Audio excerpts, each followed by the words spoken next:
Hello and welcome to my presentation on loss aversion and myopic loss aversion in investment decision making.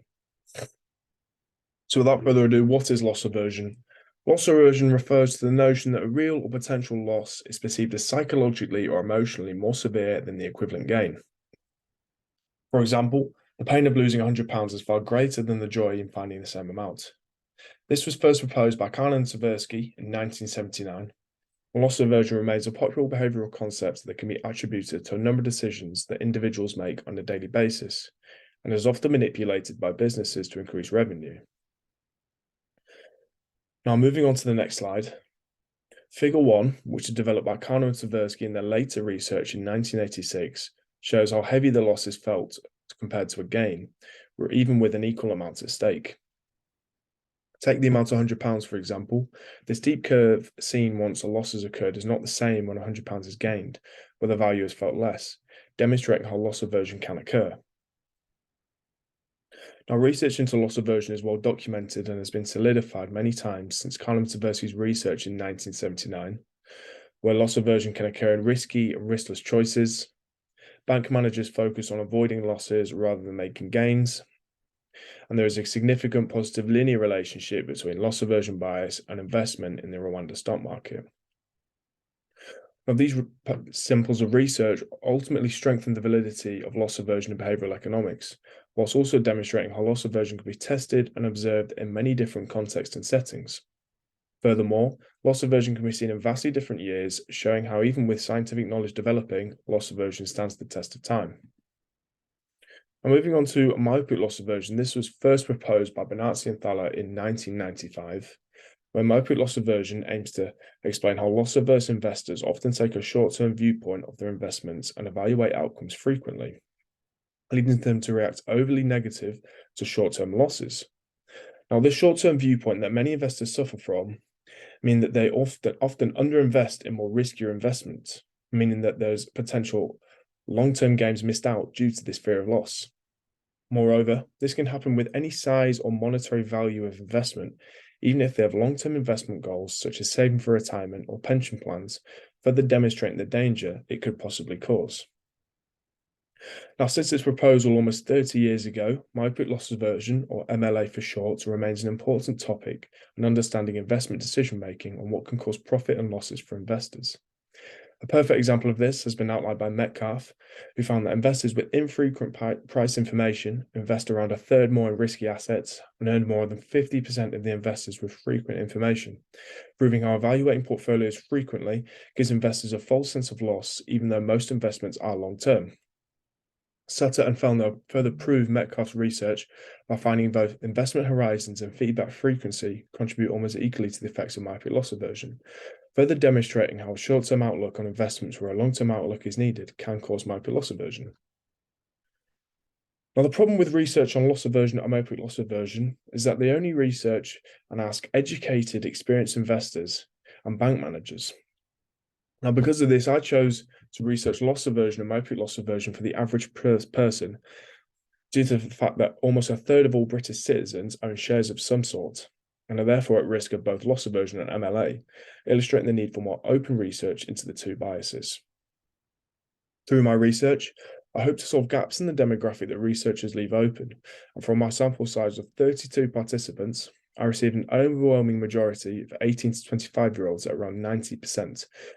Now, because of this, my research will focus on the effect of myopic loss aversion and loss aversion on younger people, whilst also taking a particular look at students, who make up 65% of my sample size. I first started with a question used by Kahn and Tversky in their research in 1979, where they asked Israeli citizens a question where, would you rather pick a 100% chance of losing $8,000, or an 80% chance of losing $9,000, or a 20% chance of losing nothing?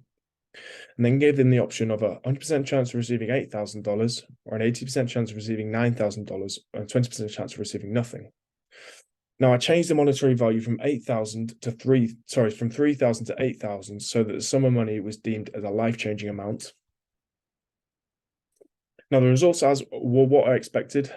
Compared to Kahn and Tversky's research in 1979, when 92% of their participants chose B, 100% of mine chose chose B also, demonstrating how people hate losses enough to risk more money for even a small chance of avoiding loss altogether. Now, alternatively, options C and D, 84% of participants would have a 100% chance of receiving £8,000, illustrating how people weigh an £8,000 gain differently from an £8,000 loss, even though an equal amount of money was at stake and the sums in question were potentially life-changing.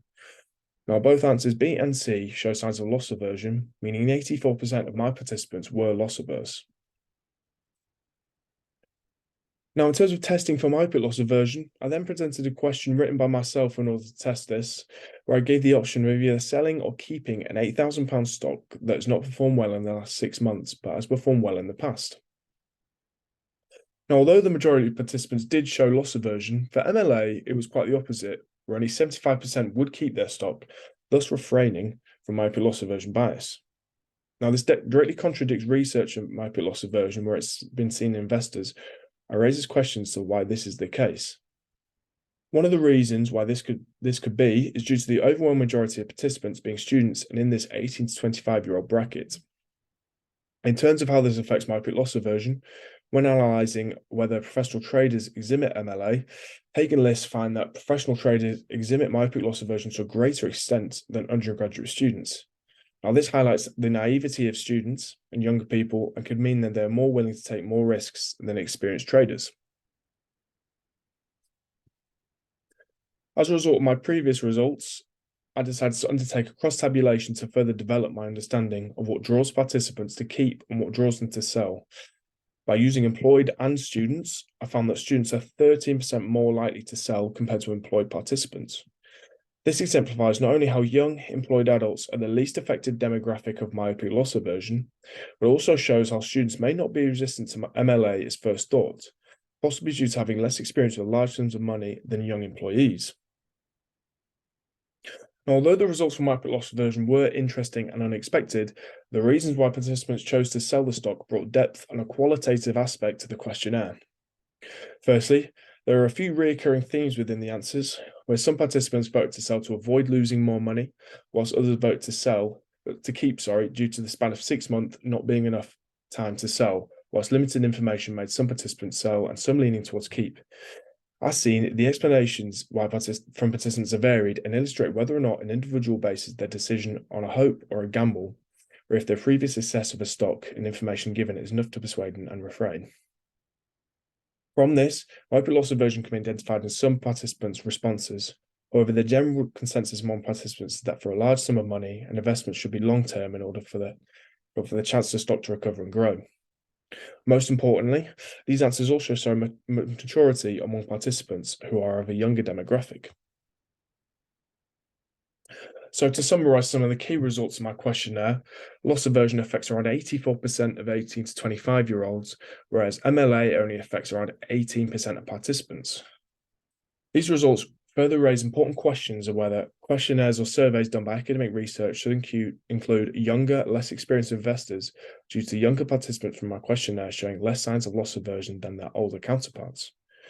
Finally, the last question on my questionnaire asked participants whether or not they thought they showed signs of loss aversion in this questionnaire. Over a third of participants said they thought they did show signs, with another 18% thinking they might have. Now, this exemplifies how loss aversion or market loss aversion is often a helpless bias that many people cannot control. Although my questionnaire did produce valid results, there are a few limitations that need to be addressed in order to make my results more comparable with other data. Firstly, I handed out my questionnaire through social media, in person, and on email, meaning that I knew the participants in some way and that could possibly lead to inflated responses and answers that may not be representative of younger people. Also, another limitation is my sample size of 32 participants. This is a small sample size compared to other research on loss aversion and myopia loss aversion, where small sample size can lead to increased sampling error, where random variation has a greater effect on my results. Finally, some participants had a struggle when answering my questions and have had difficulty in understanding what they meant, where in hindsight, I could have made these questions a bit easier to understand in order to increase the reliability. However, I do believe that these limitations only have a very small effect on my questionnaire, making my sample and answers valid, and these questions still display effectiveness in answering whether loss aversion and myopia loss aversion do affect investment decision-making. So to conclude, although loss aversion does have an effect on investment decision making, for myopic loss aversion, the effect is far less than expected. Moreover, for young investors found within this 18 to 25-year-old bracket, they have shown to be resistant to MLA to the point where it doesn't affect their decision making, with them being capable of having a long-term viewpoint in investments, a factor that contradicts many academic researchers. Although my questionnaire may have certain limitations, I've been able to successfully illustrate how loss aversion may affect an individual's investment decision-making process, why myopic loss aversion can be refuted. Thank you very much for listening.